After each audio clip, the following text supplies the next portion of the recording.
Je travaille avec des personnes très intelligentes, spécialisées dans la surveillance de la sécurité énergétique mondiale. Il est essentiel de suivre les dynamiques géopolitiques à l'échelle mondiale. Cependant, le conflit actuel avec la Russie a de nouveau révélé une vérité importante. Lorsque l'on crée des clones, il ne faut pas s'étonner qu'ils agissent comme tels, car dans la grande majorité des écoles de journalisme, on observe un biais marqué contre la Russie et tout ce qui s'y rapporte.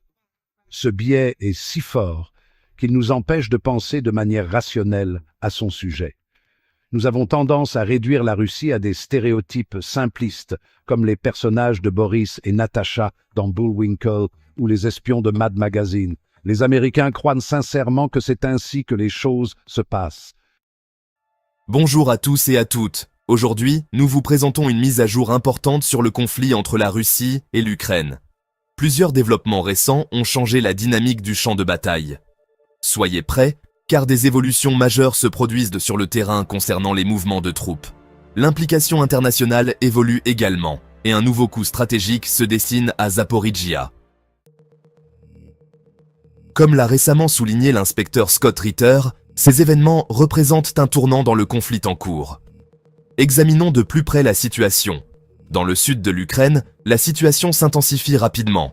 La Russie a rassemblé une impressionnante force de 200 000 soldats le long des lignes de front à Zaporijjia, Dniepr et Kryvyi Rih. L'ampleur de cette mobilisation indique une opération soigneusement planifiée, bien différente des escarmouches isolées que nous avons observées précédemment. La taille et l'envergure de cette concentration de forces suggèrent que Moscou prépare cette offensive depuis des mois, voire plus longtemps. L'analyse de l'inspecteur Scott Ritter confirme cette observation. Il met en lumière que l'armée russe suit une stratégie délibérée à grande échelle.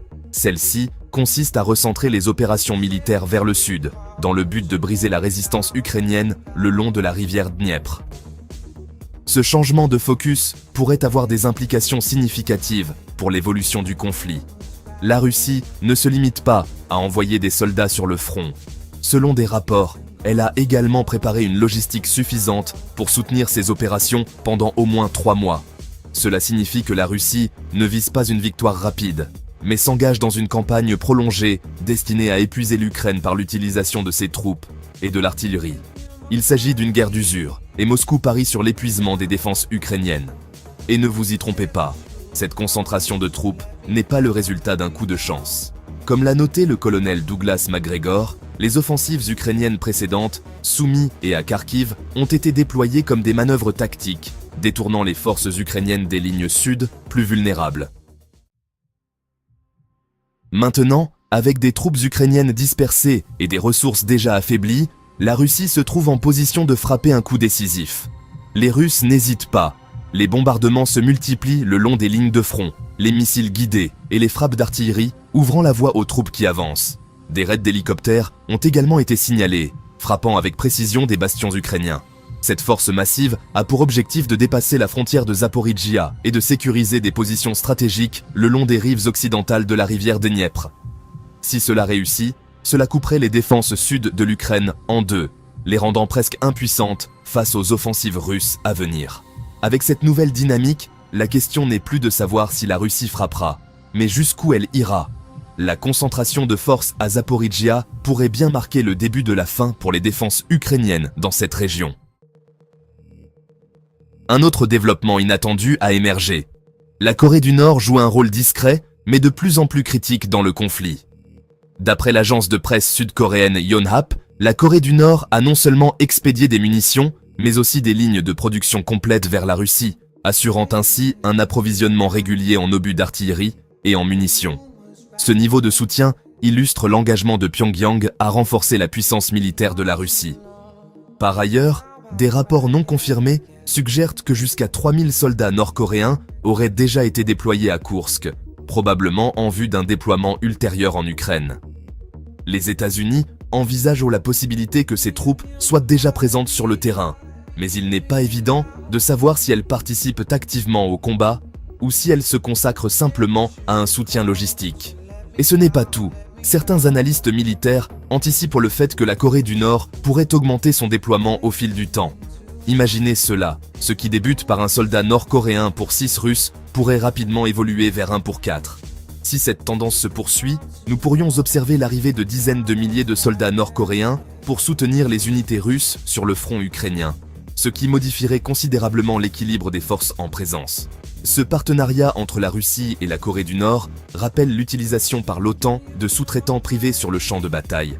Ces acteurs invisibles accomplissent des tâches essentielles tout en restant à l'écart des projecteurs. L'inspecteur Scott Ritter souligne que de telles alliances, bien que discrètes, peuvent radicalement changer le cours d'une guerre.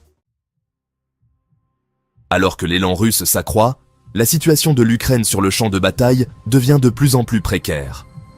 Un défi critique auquel l'Ukraine fait face est sa dépendance vis-à-vis des mercenaires occidentaux.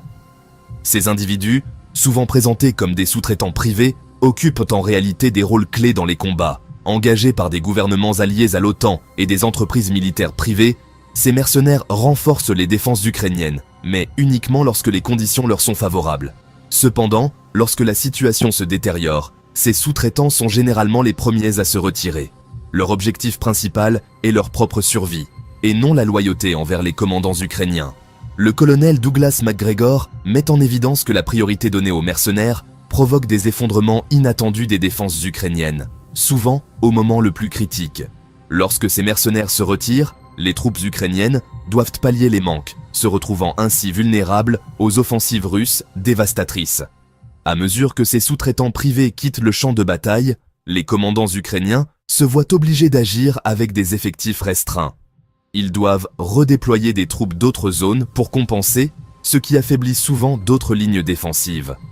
De plus, bien que le soutien de l'OTAN paraisse généreux, il n'est pas conçu pour une défense durable. Il demeure conditionnel et temporaire. Lorsque les combattants occidentaux constatent que la situation devient intenable, ils se retirent, laissant les unités ukrainiennes seules face à une puissance de feu russe écrasante. Les conséquences de la situation actuelle sont catastrophiques. Les troupes ukrainiennes se retrouvent souvent à tenir la ligne, juste assez longtemps pour permettre le retrait des mercenaires. Ces soldats abandonnés subissent alors toute la puissance de l'artillerie russe, des frappes aériennes et de l'avancée des unités au sol. Ce n'est pas seulement un problème tactique, c'est un problème mortel, avec des unités entières anéanties lors des retraits. Cette dynamique place l'Ukraine dans une position impossible, incapable de soutenir ses défenses sur le long terme. La stratégie de l'OTAN semble froide et calculée. Les mercenaires sont considérés comme des ressources jetables, mais lorsque ceux-ci fuient, ce sont les forces ukrainiennes qui en pâtissent le plus. Ces soldats doivent se battre pour couvrir la retraite, absorbant des pertes de plus en plus lourdes à chaque retrait. Alors que la pression russe s'intensifie dans le sud, il devient évident que ces retraits ne sont plus des événements isolés. Des lignes de front entières commencent à s'effondrer. L'artillerie et le soutien aérien russe dominent désormais des secteurs clés, forçant les unités ukrainiennes à se retirer dans des circonstances chaotiques. Chaque jour qui passe, les fissures dans la défense ukrainienne s'élargissent et les forces russes poursuivent leur avancée implacable. Comme l'a souligné l'inspecteur Scott Ritter, l'élan sur le champ de bataille se déplace de manière décisive vers la Russie. Si l'Ukraine ne parvient pas à se regrouper et à stabiliser ses défenses rapidement, elle risque de perdre le contrôle de régions critiques dans le sud, ouvrant ainsi la voie à une victoire décisive russe. Nous nous trouvons maintenant à un moment critique de cette guerre, les 24 heures qui pourraient façonner l'issue du conflit dans les mois à venir. Des rapports émergent indiquant que Serebrianka, un bastion clé ukrainien et une pièce vitale de son réseau de défense sud, est tombé aux mains des Russes. Bien que l'Ukraine n'ait pas officiellement confirmé cette perte, le déplacement des lignes de front suggère fortement que cette petite localité soit désormais sous contrôle russe. L'importance stratégique de Serebrianka est immense. En tant que partie intégrante de la ligne de défense sud de l'Ukraine, elle agissait comme un tampon crucial, empêchant les forces russes d'avancer vers des zones critiques près de la rivière Dniepr. Sa chute représente plus qu'une simple victoire tactique. Elle ouvre la voie à la Russie pour pénétrer plus profondément, coupant les lignes d'approvisionnement et isolant les forces ukrainiennes dispersées dans la région. Même les médias occidentaux commencent à reconnaître l'ampleur de ce développement. Si la Russie tire parti de cette opportunité, ses forces pourraient atteindre les rives occidentales de la rivière Dniepr, sécurisant ainsi un corridor stratégique qui couperait effectivement l'Ukraine en deux. Ce qui se déroule actuellement n'est pas seulement un changement temporaire, mais le résultat de mois de planification de la part de la Russie. La capture de Serebrianka signale le début d'une stratégie d'encerclement plus large. Les unités ukrainiennes, déjà étirées à l'extrême, risquent de se retrouver piégées, sans accès à des renforts ni à des lignes d'approvisionnement. Si les forces russes parviennent à solidifier leur position, l'Ukraine pourrait faire face à un revers tactique, ainsi qu'à un effondrement dévastateur de son front sud. Comme l'a souligné l'inspecteur Scott Ritter, ce moment représente un tournant critique dans le conflit. Les commandants ukrainiens s'efforcent de stabiliser leurs forces et d'éviter d'autres pertes, mais les défis continuent de s'accumuler. Le moral s'affaiblit et le ravitaillement diminue, ce qui met à l'épreuve la capacité de l'Ukraine à maintenir ses positions face à une pression immense. La question n'est plus seulement de savoir si l'Ukraine peut survivre à cette offensive, mais plutôt combien de temps elle pourra tenir.